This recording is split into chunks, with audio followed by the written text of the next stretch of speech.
Hi, Dominic. Hi, how are you? Good. So, just a quick introduction for Dominic. He comes to us from William Grant and Sons with 17 years of experience in the industry in various commercial roles. But over the last 6 years, his experience includes defining winning online strategy, development of brilliant basics, optimizing conversion-based media, and delivering e-com revenue and market share growth.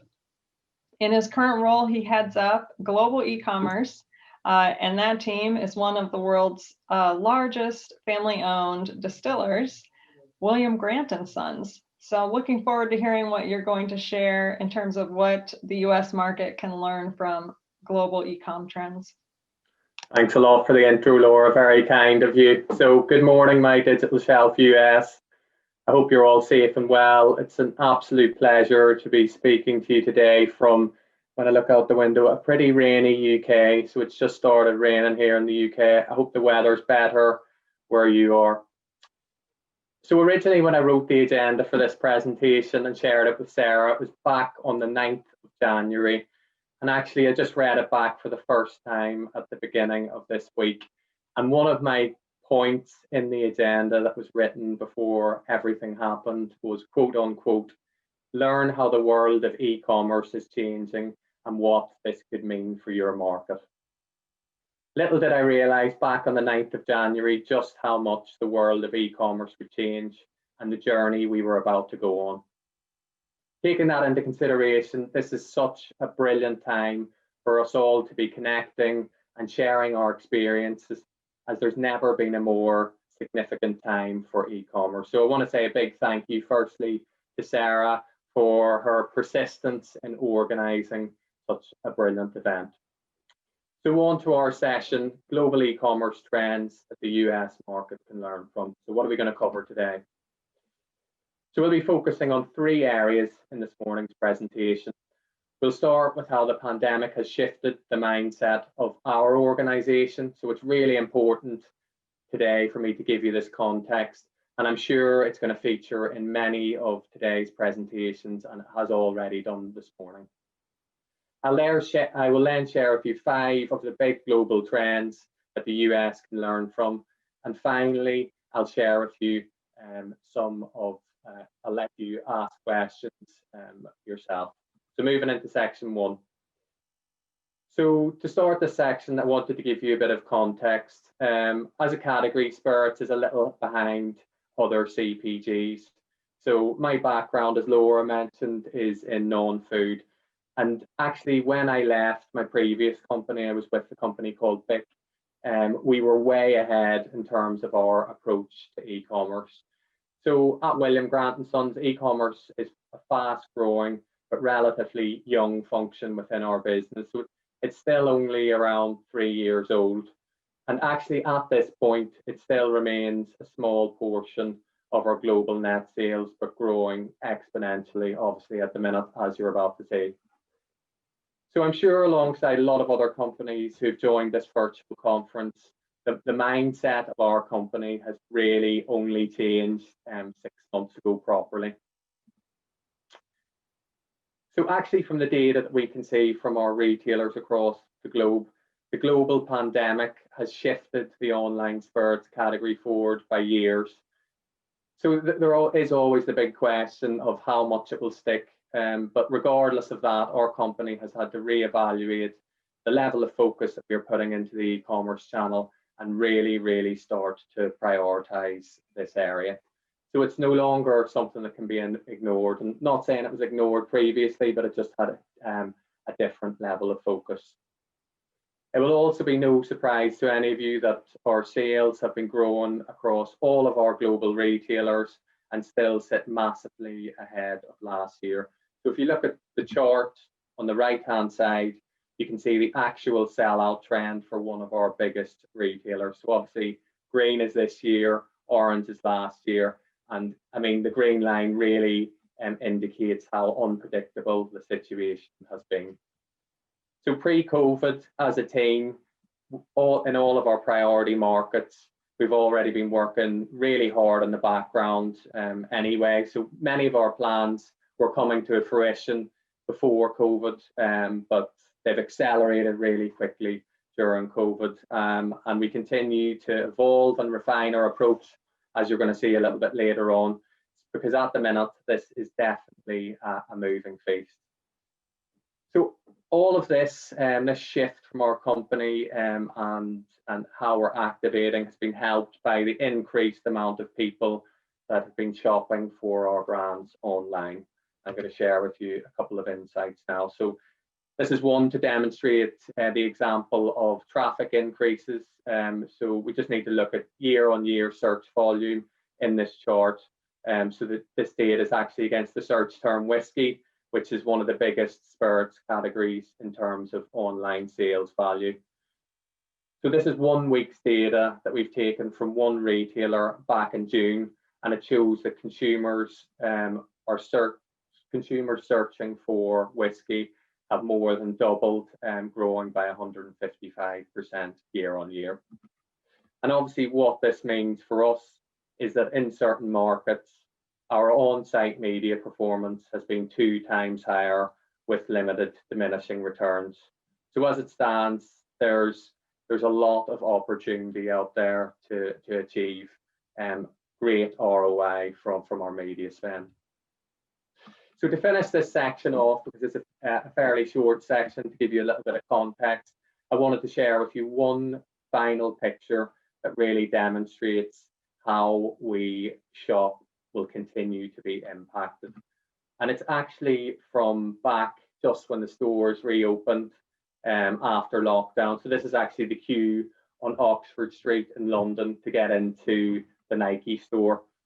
So when I look at this picture and I think about the situation that we're in now in the UK and the bleak winter that we're facing in many, many markets, it makes me absolutely sure that many shoppers will adopt more regular behaviours to shop online, and we are gearing up for our biggest ever period of trading in Q4 within all of our e-commerce categories and countries as well.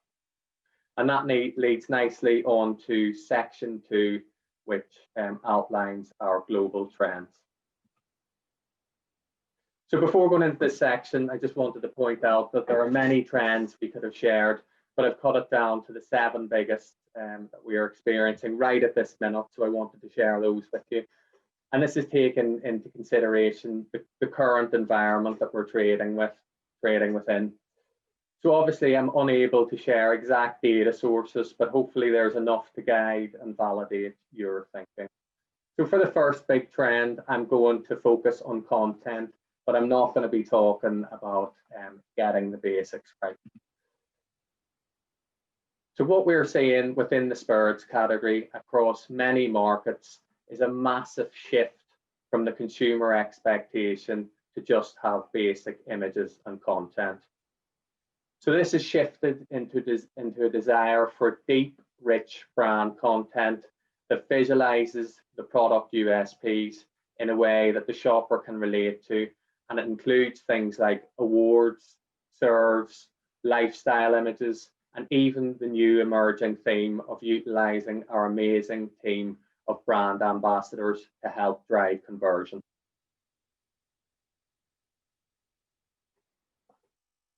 So for us, content is a constant battle, and there's always a requirement to do more, and it's evolving at such a fast pace. So this is something that as a business we put a lot of focus into, but it keeps on moving forward at a rapid speed.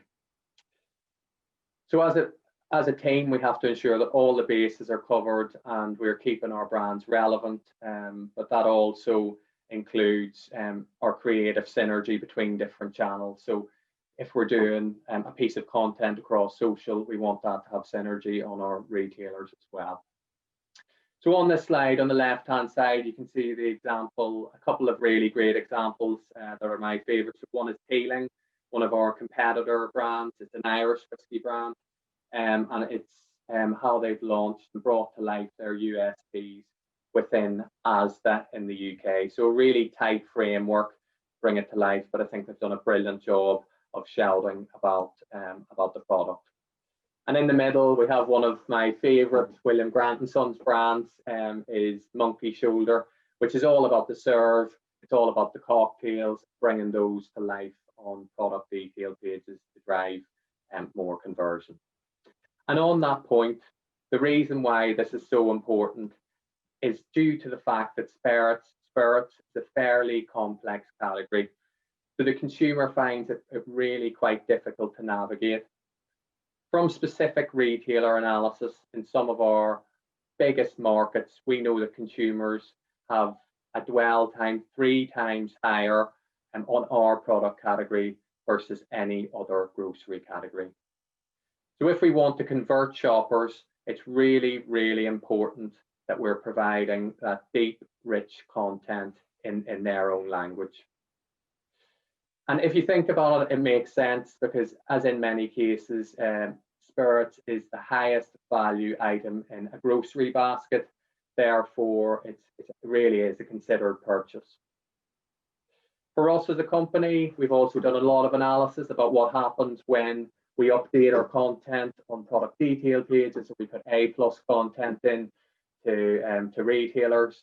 And what actually happens is obviously this drives our organic conversion. And actually, it's the biggest driver of our organic conversion. We mostly see double-digit increases when we change our content.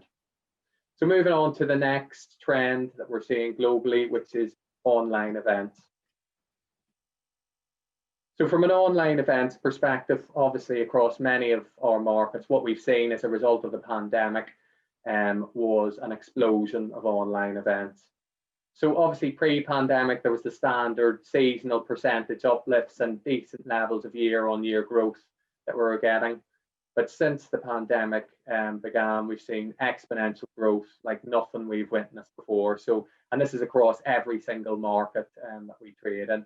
One of the strongest examples that I wanted to share with you today is from the UK, where Father's Day grew in high triple digits. So if you look at some of the examples on this slide, what you can see is implementation across different retailers and brands. We witnessed a massive increase in visibility and spend across the market and across the category, both from an e-com perspective and in digital channels. So it was almost like the first awakening of the category. There's always been a lot of focus on Father's Day in store and from an online perspective to a certain extent, but there was a lot of creativity within the category. So as you can see there, loads of innovation like new packaging concepts, brand stores, personalization, and an increased focus and emphasis on direct to consumer. So just before this event in May, Nielsen in the UK had highlighted that as a result of channel shifting, 38% of all households were shopping in the UK online at that particular moment. And what that told us was that footfall into stores had shifted into traffic online. So for brands like ours, and I mentioned that up at the beginning of the presentation around how Q4 was going to be really, really important. But for us, what this means is that events have become an even more important battleground, and we need to be all in to win. So moving on to the next channel, the next trend is emerging channels. So within our category, what we can see is 2 new e-commerce sub-channels that are rapidly evolving.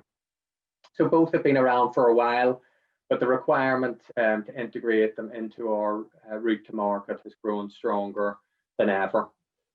So the first of them is an area we call, and this is our internal term for it, we call it on demand. So for example, these are platforms like Deliveroo and Uber Eats. The on-demand channel is becoming more and more interesting to spirits brands as they are widening their services that they offer to reach consumers in home. So initially it was just for food, you could order your food from the restaurant, but now it also includes groceries and alcohol from many major retailers. So to really put this into context, and it's one of the most fascinating stats that I've had recently that outlines the opportunity. Through September, in one of the biggest global on-demand platforms, within a big mature e-commerce market, 49.5%, so nearly 50% of all baskets and all orders contained alcohol, and 20% contained alcohol only. So that tells us that there's a massive opportunity through these apps, and they're fast becoming a really key route to market. So these providers are also evolving fast from a tech perspective. So on this slide, you can see one of the most interesting examples of this, a company in Latin America called Rappi. So Rappi is a super app in which you can order literally any service from. So for example, apparently a football team ordered a goalkeeper to come and play football in a game that they have because they were short of a keeper. So you can literally order anything from them. They're a really, really dynamic company within a region that has a pretty complex infrastructure. The other big emerging sub-channel, which you can see on the right-hand side, and again, this has been around for a long, long time, is direct-to-consumer. So you can see on the right-hand side an example from Heinz, and apparently, I don't know if this is true or if it's folklore, but this was built within 2 weeks, and it was landed perfectly just at the beginning of lockdown, when there was mass panic buying within the UK, and a lot of people couldn't access their daily staples. So as a result of this, apparently Heinz launched this site. So for many brands and brands like ours, D2C or direct consumer is a notoriously difficult channel to get right, especially from an economics perspective. But apart from that, it can offer the opportunity for many key consumer learnings and data. And actually, as a result of the situation that we're in across many different markets, I'm seeing more and more brands starting to invest in this area. So whilst both of these channels may not represent the scale or value through more traditional e-com channels, both offer great potential to learn and to reach new consumers.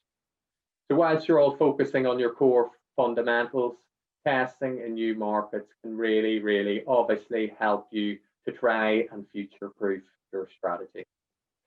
So on to the next trend, a really interesting one from China. But again, we're witnessing more and more of this in the West too.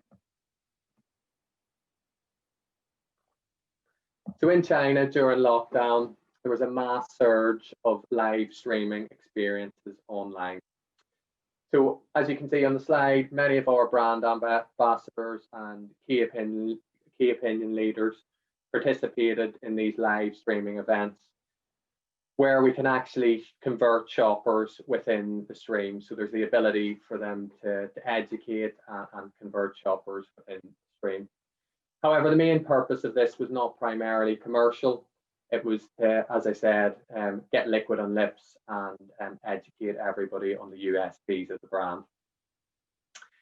It was also to deliver exceptional brand experiences at home, and this is becoming more and more important as we face continued disruption, so reaching people within their home.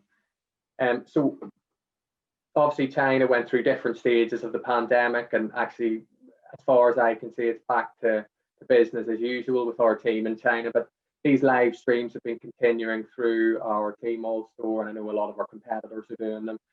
And whilst I don't have the final numbers, I estimate the reach is now up in the millions in terms of us using our assets and our office to hold these events and to convert people through them. So we've seen some examples of this in the West, retailers like Amazon. We saw a big one last year where they did a distillery tasting with one of our competitors, but definitely not adopted to the same scale as China yet. And I think this will become more and more relevant due to the situation that we're in. Okay, so on to the final theme is, of course, Amazon. So as we all know, Amazon are one of the retailers that are agile enough to capitalize on any situation. So it's no surprise that the business has step changed again over the last 6 months, and they've captured massive share in our category across a number of markets during the pandemic. So obviously, as you all know, for brands, they require a very specific approach. And for someone who works in a global e-commerce team, it's a retailer that needs a massive amount of focus and actually a lot of specialist skills to manage it properly.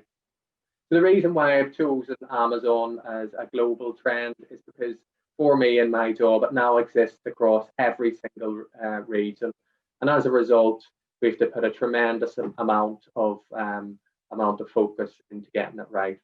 So I apologize to everybody if this might seem a little bit too basic, but for me and for someone who's worked on Amazon for close to 7 years now, the fundamentals can never be ignored.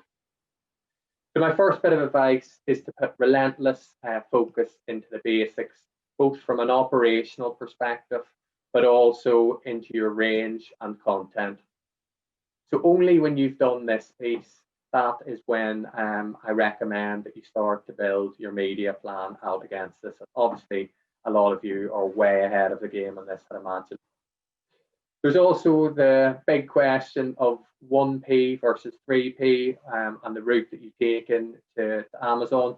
We could probably talk about this for an hour. Obviously, don't have time to do that today. But my advice to everyone is to test in both areas and reach your own conclusions about what suits your brand or your organization. From a spirits perspective, as you can see from the visuals on the slide, there is a massive gifting opportunity for us on Amazon, and there's big potential for us to drive some added value for the consumer and to make your range more giftable. And you can see on the left-hand side there, that's one of our products that we launched last year on Amazon for Christmas. Beautiful Hendrix Christmas cracker. So if you can get onto the UK site, feel free to go and purchase one. And because of the success of that brand, we've relaunched again this year. It ran out last year. Finally, my most important point, and something that we've really realised here at William Grant & Sons, is ensure you have a strong Amazon team and Amazon capability within your business. This is absolutely critical to ensure you capture the opportunity in the most sustainable way. Okay, so that's it from me from a trends perspective, and I've just got a few slides left before we move into the questions. So just to summarize, these are my final thoughts. So there are many, many global insights that I could have shared with you today, but during the pandemic, these are the 5 biggest ones that we're seeing. So just to reiterate them, it's brilliant content that's way further evolved than just having brilliant basics in place. It's events and capitalizing on them as the new battleground. It's new channels and learning through those. Then we have experiences at home and trying to build your expertise with those. And then finally, managing Amazon as the biggest global retailer. In terms of some of my other thoughts around the consumer landscape, obviously we all know that it's been massively disrupted by COVID-19, and we're doing a lot of analysis internally to predict the future, but we don't have a crystal ball. So it's a very, very difficult call to say what's going to stick, what's going to happen next year during Q2, or how long the situation is going to continue for. It's also more important than ever for brands to continue to adapt their approach to reach new consumers in new and different ways. So obviously, we talked about this a little bit earlier on in the new channels. So for us, on demand seems like a great opportunity to reach consumers in their home, and we'll continue to test in that area. Obviously, as you know, and as all of you are experiencing, all e-commerce sub-channels are delivering strong sales growth. The big question is how fast they evolve for your business and what resource you allocate against each to try and balance the short and long term. And then finally, and most importantly, there are loads of new opportunities to go after. And as I said right back at the beginning of the presentation, despite everything that's going on, there's never been a more interesting and exciting time to work in e-commerce, but it's really, really important that we pick our battles carefully.